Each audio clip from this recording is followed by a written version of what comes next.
Whenever you're ready.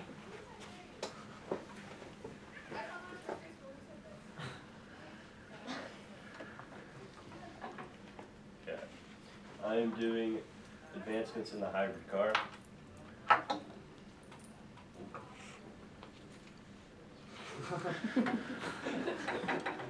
The advancement is the improved nickel metal hydride battery pack for hybrid or HEV vehicles, which is the hybrid electric vehicle. It was a Panasonic and Toyota joint development. It was developed in 1997. Led to the mass production of hybrid electric vehicles.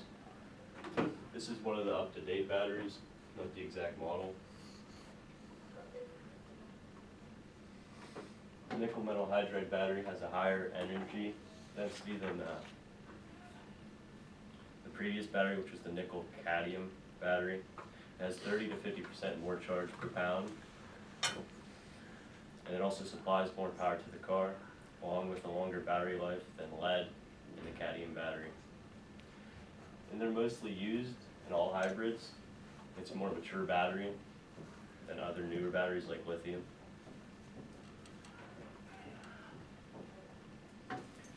The nickel metal hydride battery has reduced environmental impact compared to its predecessor, the nickel cadmium battery.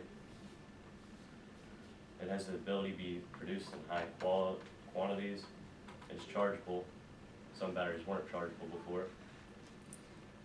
And it is used in most hybrids today.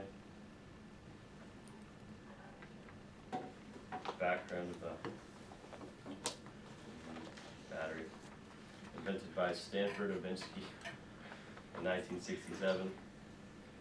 The battery uses complex alloys of various metals, as well as nickel hydride electrodes and an alkaline bath of potassium hydroxide. So you can see, this is Stanford Ovinsky. He died.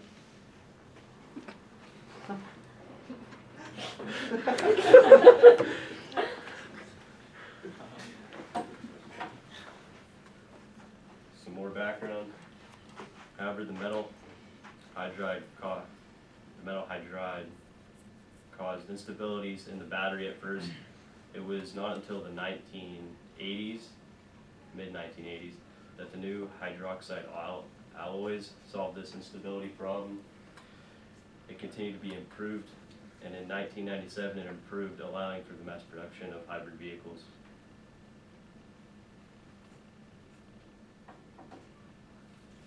This advancement was the continuation of a previous invention.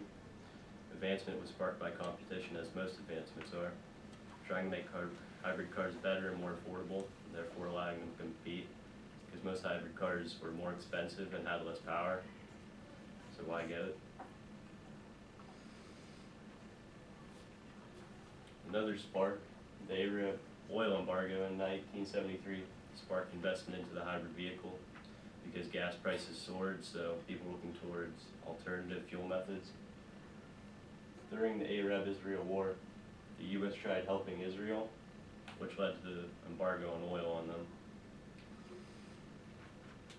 Because of oil shortages, Congress passed the Electric and Hybrid Vehicle Research, Development, and Demonstration Act of 1976, further researching the hybrid car and searching for an alternative fuel method. Here's some good old oil rigs in Saudi Arabia.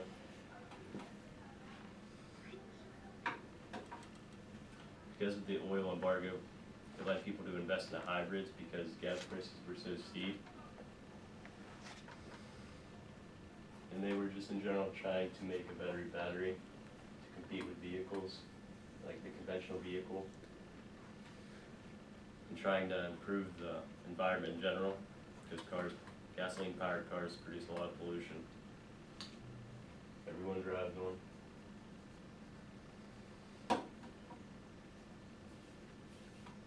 What were the effects of the advancement? The nickel metal hydride battery propelled the hybrid industry forward. After the improvement, hybrid cars began being mass-produced and sold. It gave more power to the car with more affordable prices. With mass production, prices went down naturally, as most things do, allowing them to compete better with competitors. It also replaced the nickel cadmium battery, made the battery almost obsolete because it is much better than the previous one.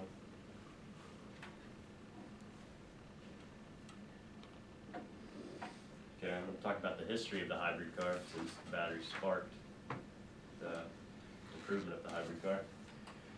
The first hybrid car was invented by Dr. Ferdinand Porsche in 1899. He was an Australian automotive engineer. The first hybrid was called the System Warner Porsche Mix. And here's a picture of it. Looks pretty cool.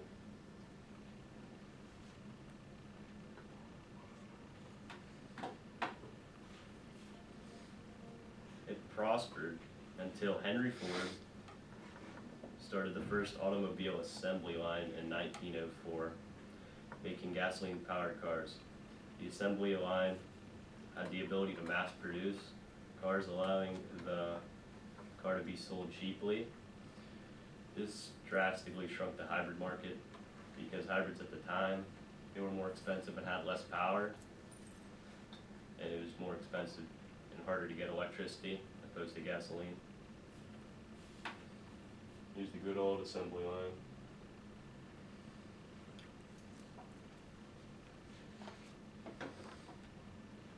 In the 1960s, the government encouraged the use of hybrid cars to decrease pollution and to reduce air pollution.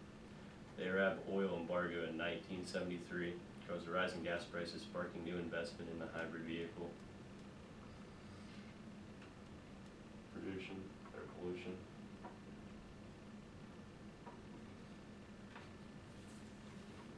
The first mass-produced hybrid electric vehicle was a Toyota Prius in Japan, which is 2 years earlier than its projected sell date.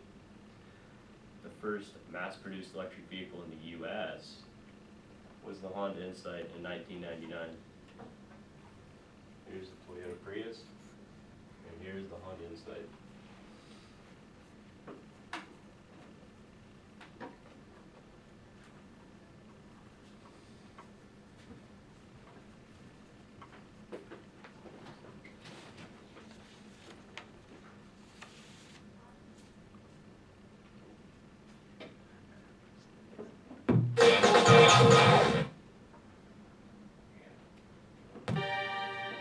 Honda launched its first hybrid car back in 1999, pioneering the use of an electric motor to assist a petrol engine. Today, Honda continues to lead the way with 3 different hybrid models: the Jazz Hybrid, the Insight, and the Sporty CRZ. Honda's hybrid system is called Integrated Motor Assist, or IMA for short. It features in all 3 cars and is what's known as a parallel hybrid. Put simply, this means the engine serves as the main power source, with the electric motor lending a hand when you accelerate. It's a simple, dependable solution with lots of advantages. An electric motor doesn't rev like a conventional engine. All the torque is available instantly, so you get swift acceleration from a standing start and a handy power boost on the open road. And because you're not asking the petrol engine to do all the work, you're saving fuel. A Honda Hybrid matches the performance of a car with a bigger engine, but costs less to run and is kinder to the environment, with lower overall emissions of carbon dioxide, oxides of nitrogen, and particulates. It's all about efficiency. When you decelerate, the motor works as a generator, and the energy that's normally lost as heat is converted into electrical energy and stored in a battery. This is known as regenerative braking. Then, when you accelerate, the motor uses this energy to support the engine. This is the hybrid circle of life. IMA technology features in every Honda Hybrid, but it's employed in slightly different ways to suit the style of car. The Jazz Hybrid and Insight are tuned for maximum efficiency, combining IMA with an automatic gearbox. At low speed, they can run in electric mode, powered by the battery pack alone, and at this time, they are completely emissions-free. A big benefit of a parallel hybrid is that it's more compact, lighter, and more affordable than other systems. In the Jazz Hybrid, for example, the battery pack is hidden under the boot floor, so the luggage space and famous magic seats are unaffected. All three cars have a button on the dashboard to activate the Econ mode, telling the car's management system to adopt specific settings to improve fuel consumption. And this is complemented by Eco Assist, which helps you drive more efficiently, saving you money and reducing emissions. The CRZ combines this with a three-mode drive system that allows you to prioritize economy or performance, or strike a balance between the two. It blends hybrid efficiency with a 6-speed manual gearbox, a more powerful 1.5-litre engine, and sport suspension. Every Honda hybrid also benefits from idle stop technology, which automatically shuts down the engine when you come to a stop, reducing fuel consumption even further. Honda believes hybrid is the most effective way of reducing emissions here and now. And for Honda, hybrid is also an important step towards realizing the dream of a sustainable future.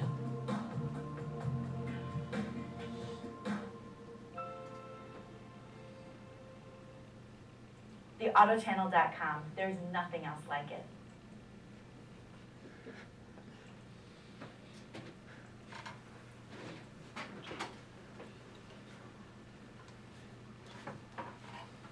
Okay, the video gave you a brief description about hybrids. Hopefully you understand hybrids a bit better. I'm going to go into a little more depth in my future slides.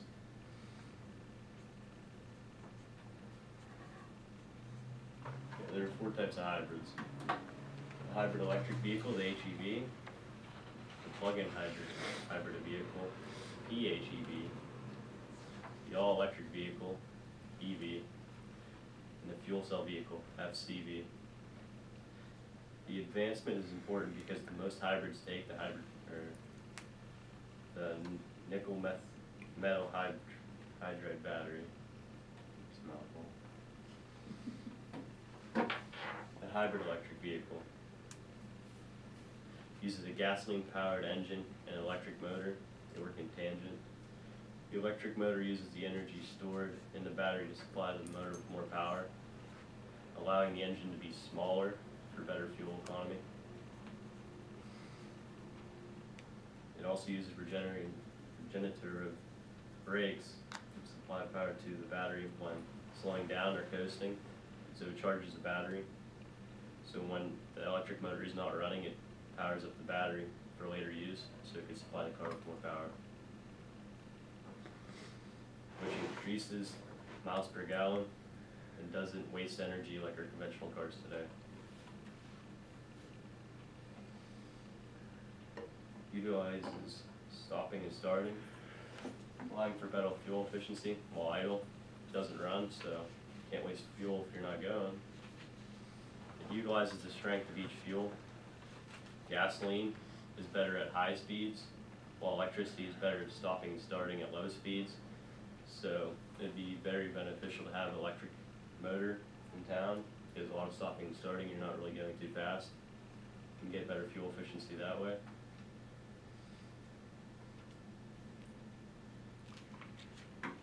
Plug-in hybrid electric vehicle.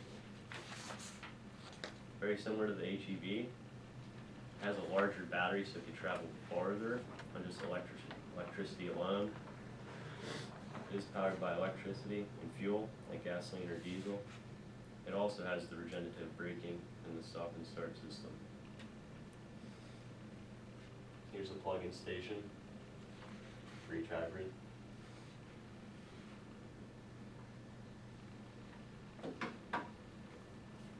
All-electric vehicle.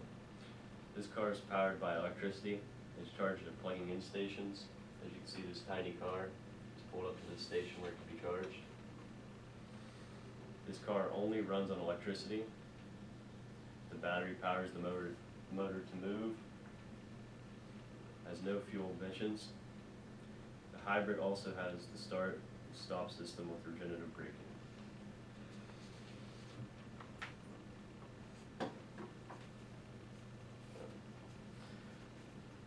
Fourth and final type of hybrid, the fuel cell vehicle. uses fuel cells that turn hydrogen into electricity.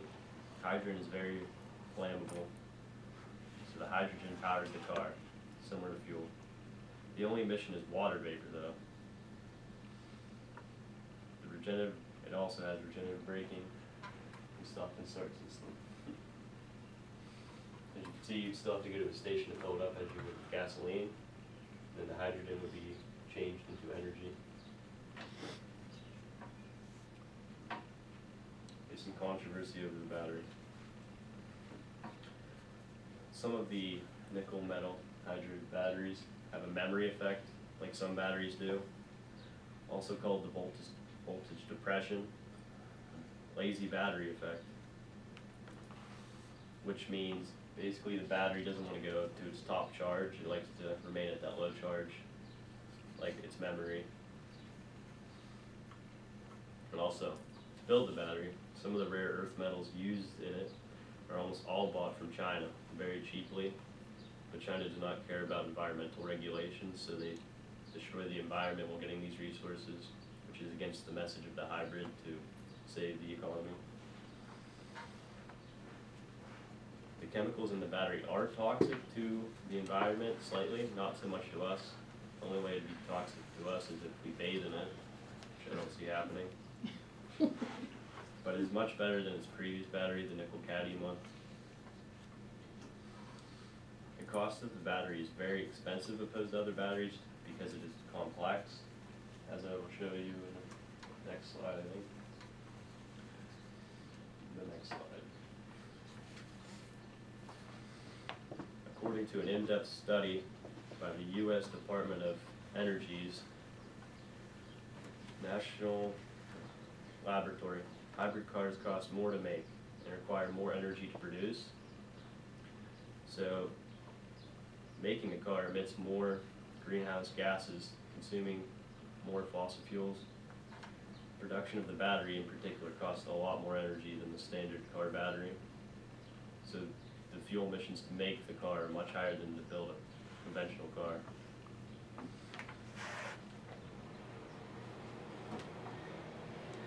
Hybrid cars in general just cost more. The retail price of a hybrid car battery is around $2,598, but I saw the estimations go from 1,000 to more than 6,000, which is really expensive for a battery in my opinion. While the price for a regular battery is 50 to 200, 200 being like a premium battery. Electric vehicles aren't as green as you think. Electricity, it doesn't just grow on trees, it has to be produced.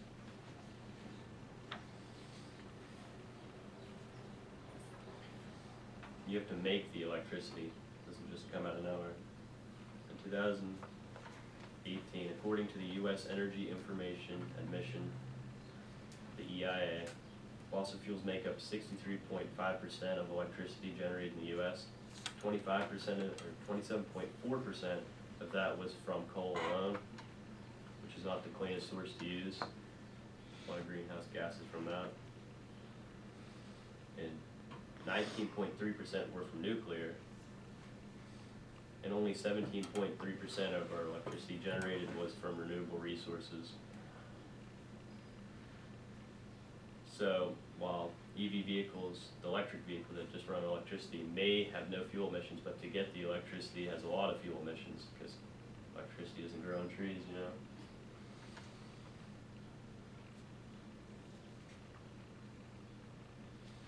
Why I chose this? I'm interested in cars. I've been seeing more of them lately. I wanted to research them and see how they achieve such high miles per gallon and how advanced they have become. I'm always hearing about saving the economy and trying to find a viable solution to save the world. I wanted to see what all the talk was about.